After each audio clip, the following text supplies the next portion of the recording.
Өтө чоң, жакшы, көрүнүктүү, татынакай жана татыктуу имарат болуп эсептелинет. Эми бул биз эмне үчүн ушул штаб-квартираны баштадык? Себеби чек ара кызматында мына акыркы 4 жылдан бери 250дөн ашык имарат курдук.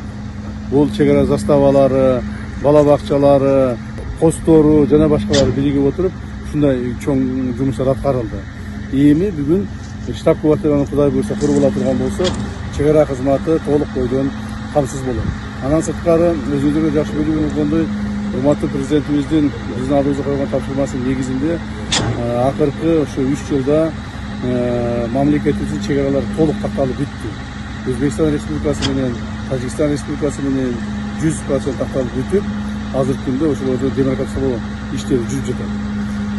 Мындан ары биздин милдетибиз, чек арачыларыбыздын милдети ошол биздин такталган чек араларды, өзүбүздүн чек араларыбызды сактап, коргоп, ошолорду кайтарып туруш керек. Эч кандай чек ара бузууларга жол беришибиз керек. Ал үчүн биз өзүбүздүн чек арачыларыбызга татыктуу жашоо тиричилигин, айлык акысын жана ошого керектүү шаймандарын даярдап беришибиз керек.